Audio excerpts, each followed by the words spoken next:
Assalamualaikum warahmatullahi wabarakatuh. Oke, jumpa lagi dengan saya I Bagus Seputro, petani desa. Untuk hari ini hari Kamis tanggal 17 Oktober 2024. Saya akan memvideokan tentang jambu air lokal asli Jember. Waktu itu saya videokan unboxing ya, unboxing dari Jember dari Mas Firman Bagus Seputra. Waktu itu beliau mengatakan punya jambu air yang enak sekali, dan beliau menawarkan kepada saya untuk dilihat dan lewat kebaikan beliau kepengen ngasih gitu ya, ngasih ngasih jambu air yang menurut beliau itu bagus gitu ya. Saya penasaran, apalagi gratis. Jadi apalagi gratis teman-teman ya, ya oke aja ya kan. Saya ini juga termasuk ini teman-teman ya, termasuk penasaran dengan jambu air lokal-lokal yang ada di Indonesia. Pernah saya mengatakan bahwa Indonesia adalah surganya jambu air. Makanya sering saya mengatakan teman-teman, yang jambu air yang di samping rumah teman-teman, jambu air jadul, entah usianya 10 tahun, 20 tahun, 30 tahun, bahkan 50 tahun, belum tentu jambu air itu tidak berkualitas tinggi gitu ya. Kenapa? Karena biasanya orang yang punya jambu tersebut itu nggak bisa merawat gitu loh, tidak bisa merawat, akhirnya menjadi sampah gitu, selalu menjadi sampah. Jadi gitu, beda dengan hobis ya. Hobis teman-teman yang sudah bisa merawat kan paling tidak kan kualitas kan naik gitu loh, walaupun hanya disambung, dibungkus. Sama seperti saya ini hanya nggak saya ngapa-ngapain, jadi saya sambung ini di tambulan pot teman-teman, yang di tambulan pot ada di tampulan pot itu ada sekitar 8,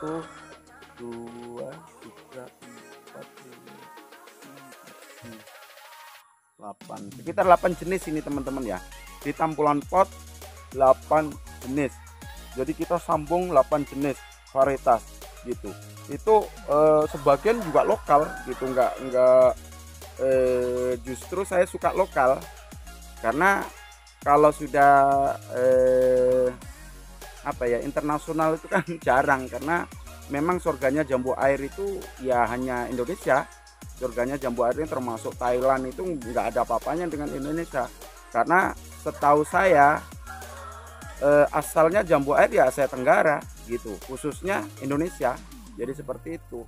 Termasuk jambu air yang ada di Thailand, di Taiwan, itu juga asalnya juga dari Indonesia. Tidak menutup kemungkinan King Rose Apple pun dari Indonesia gitu loh.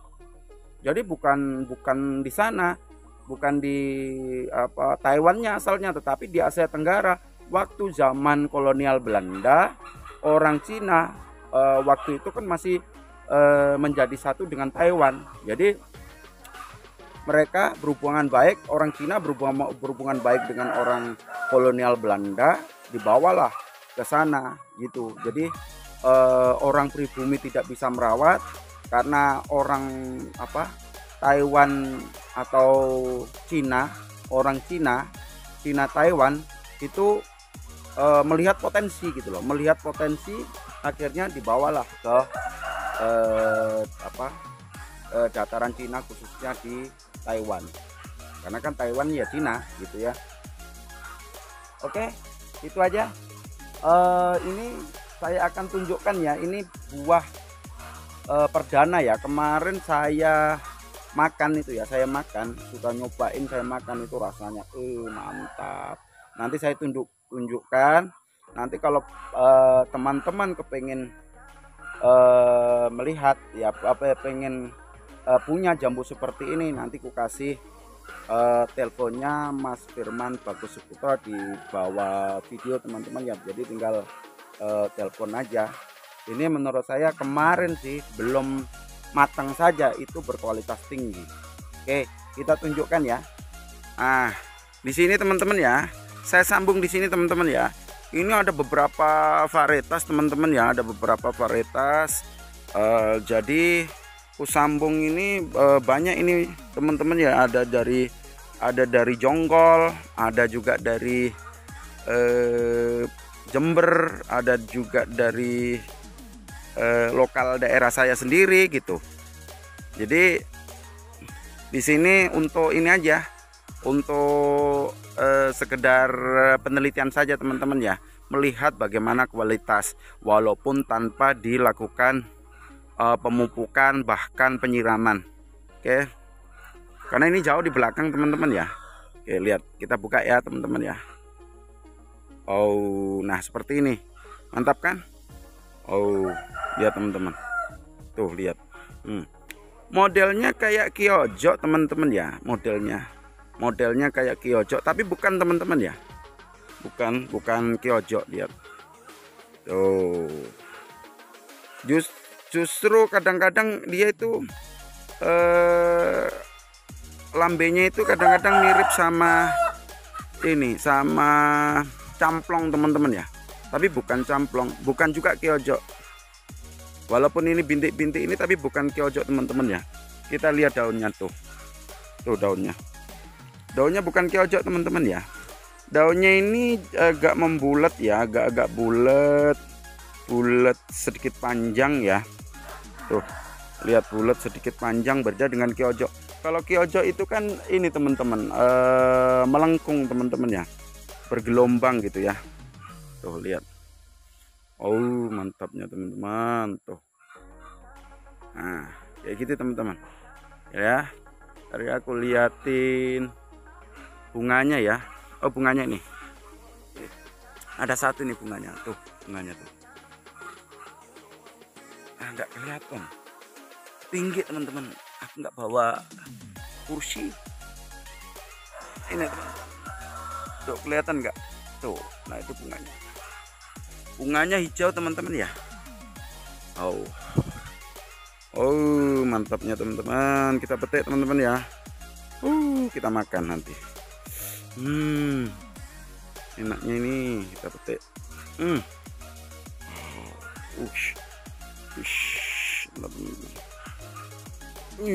Kayak gini teman-teman ya. Oke, kita makan teman-teman ya. Kita buka dalamnya kayak apa teman-teman ya.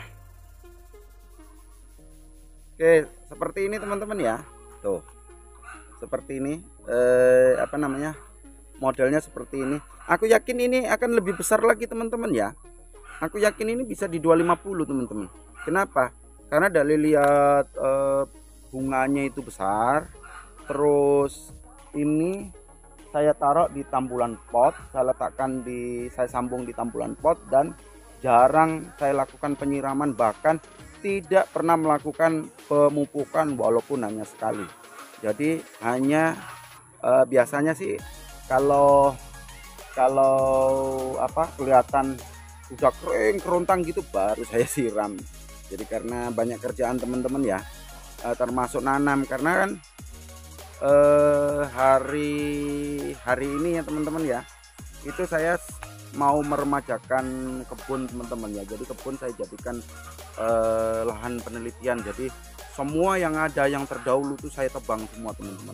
Saya tebang, saya ganti dengan varietas baru, terbarukan. Jadi baru, lokal dan terbarukan. Jadi gitu teman-teman, jadi silang. Jadi untuk nanti pendaftaran ya teman-teman ya, untuk rencana pendaftaran di 3 tahun hingga 3,5 tahun ke depan. Karena saya akan mendaftarkan, insya Allah saya akan mendaftarkan sekitar 40 varietas, syukur bisa mendapatkan 75 varietas dalam sekali daftar. Oke teman-teman ya. Oke, ya teman-teman ya. Tuh. Oh, mantap teman-teman. Kalau modelnya mantap teman-teman ya. Nanti kalau kepengen interestnya atau bibitnya, nanti ku kasih kontaknya di bawah supaya teman-teman punya juga. Ya, kita coba ya. Kita coba. Aku nggak bawa meja teman-teman, ini jadi susah. Aku nggak bawa meja, ini susah. Oke teman-teman ya, kita buka. Tuh ya, teman-teman ya, lihat ya, supaya teman-teman tahu kualitasnya. Lihat ya, ini bukan Kyojo teman-teman ya, bukan Kyojo dan bukan Gajah Pekalongan juga bukan. Oke, tuh lihat. Lihat tuh teman-teman, lihat kualitasnya.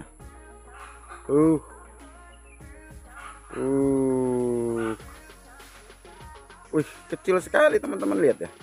Kemarin saya nyoba itu bukan ini, kemarin saya nyoba begini teman-teman. Begini. Kok keras sekali, ku bilang kan. Kok keras sekali. Berarti ini tebal sekali, jadi ku kerasin langsung hancur berkeping-keping. Nah, baru lihat ini, baru kali ini saya lihat rupanya kecil sekali ya tuh. Tuh, kecil sekali dalamnya. Ya. Kita coba, sudah jelas teman-teman? Sudah jelas? Kita coba ya. Teman-teman, saya makan berdiri ya, karena nggak ada ini, nggak ada kursi.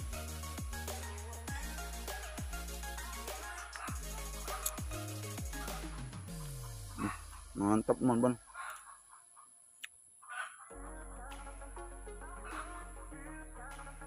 Ada kenyalnya teman-teman ya, kenyal, padat. Ini saya rasa ini padatnya kelas 1 teman-teman ya. Padat, segar, asamnya dikit.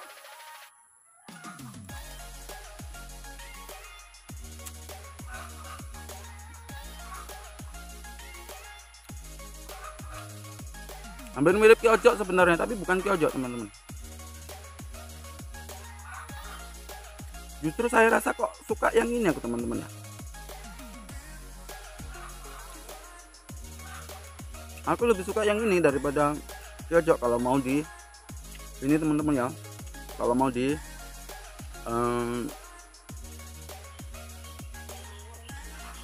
kalau mau dibandingkan ya.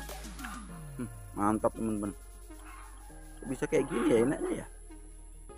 Ini layak nih teman-teman, ini biar dibudidayakan besar-besaran nggak apa-apa ini.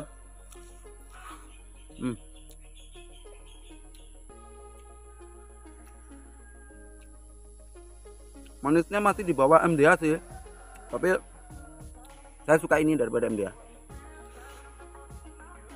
Termasuk tajam teman-teman, manisnya termasuk tajam, tapi memang masih manis MDA. Kita lihat ya, kita coba ke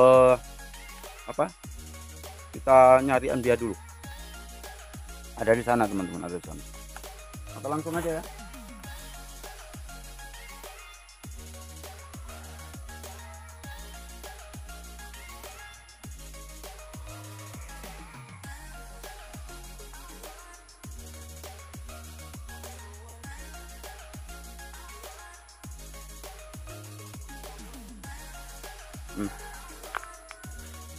Karena ini kemarin ku sambung di batang MDA ya, MDA 2, di batang MDA 2 tuh. Ini MDA ya, kita coba.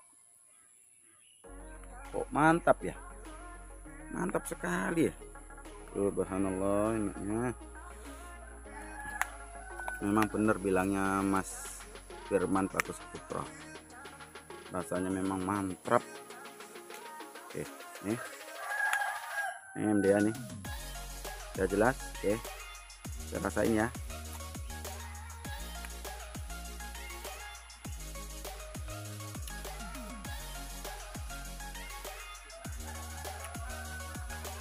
Kalau MDA itu kan enaknya keras, berair gitu kan, langsung kayak tumpah airnya gitu, nggak ada ampasnya.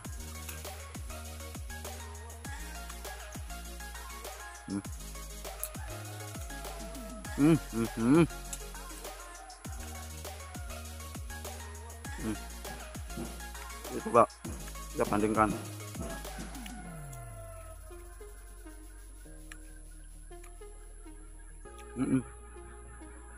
Memang masih manisan MDA teman-teman.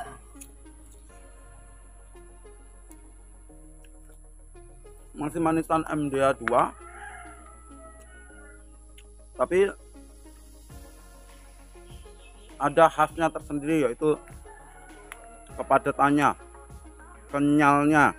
Saya yakin ini jambu ini juga daya tahannya akan awet ini. Kenapa? Karena keras teman-teman, tuh keras ya. Ini sama kayak MDA, ini kan awet juga MDA. Tuh, dia nggak berkapas sama sekali, nggak ada kapasnya teman-teman ya. Dagingnya itu nggak ada campur kapas teman-teman, tuh makanya keras dia. Ini kalau digini teman-teman ya, kalau digini ini susah teman, ini susah, dia akan hancur nanti kalau kita tekan terlalu apa, keras, dia hancur. Karena untuk tenaga kecil nggak bakal bisa, jadi harus tenaga kuat baru dia bisa pecah gitu teman-teman ya. Nah, menurut saya untuk tingkat kemanisannya ini masuk kelas ini teman-teman ya. Tingkat kemanisannya masuk kelas 1 teman-teman ya. Tingkat kemanisannya masuk kelas 1, kepadatannya kelas 1, warnanya kelas 2. Jumbonya kita nggak tahu. Jumbonya terus apa namanya? Produktivitas juga kita nggak tahu, kecuali nanti kalau sudah saya tanam di tanah, langsung di tanah, jadi kita rawat dengan maksimal, baru kita tahu bagaimana kualitas daripada jambu air ini teman-teman ya. Ini belum ada namanya, bilangnya teman ya, ini namanya jambu air hijau Jember gitu ya, jambu air hijau Jember. Saya dikasih tahu gitu aja sih, jambu air hijau Jember gitu ya. Nah, mungkin nanti di video juga saya akan mengatakan seperti itu, jambu air hijau Jember. Dan saya berterima kasih kepada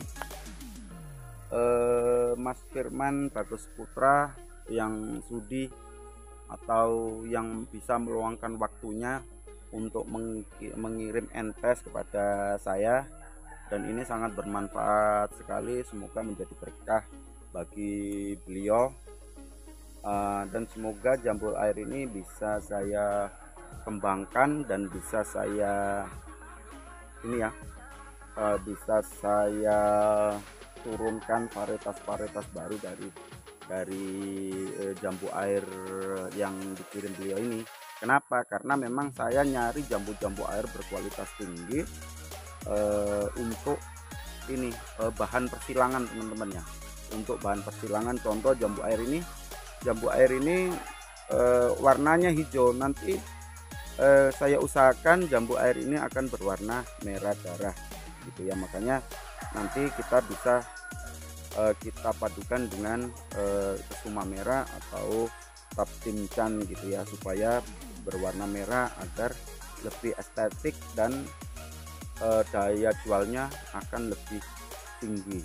Di samping itu untuk mendapatkan urat, biasanya saya gandengkan dengan dalhari, atau mungkin saya gandengkan dengan king rose apple, jenis-jenis king rose apple seperti itu, supaya mendapatkan urat yang bagus teman-teman ya. Oke, sekali lagi ini bukan kiojo teman-teman ya, ini bukan kiojo. Setahu saya punya kiojo itu daunnya juga nggak seperti ini teman-teman ya. Daunnya itu berbeda teman-teman ya. Daunnya nggak seperti ini, daunnya itu agak panjang gitu ya, agak panjang bergelombang gitu. Untuk rasanya memang hampir mirip kiojo, tetapi kiojo asamnya lebih tajam, jadi gitu. Manisnya sama tetapi kiojo lebih tajam. Kalau ini asamnya itu samar teman-teman ya, samar kayak kesuma teman-teman. Kayak kesuma itu kan ada asamnya tapi samar sekali gitu, sama. Oke, itu aja mungkin ya. Terima kasih teman-teman selama ini telah setia menonton video-video saya. Dan saya juga minta maaf sebelumnya, saya jarang bikin video karena di samping saya sibuk, juga saya ada aktivitas lain yang memang nggak bisa divideokan gitu loh. Kenapa? Karena masih dalam taraf ini teman-teman ya, masih dalam taraf apa namanya,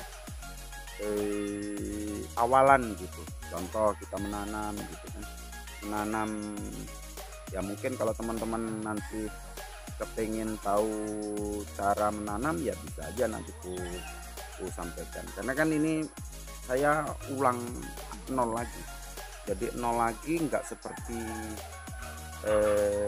apa namanya, rencananya itu nggak kayak yang kemarin gitu.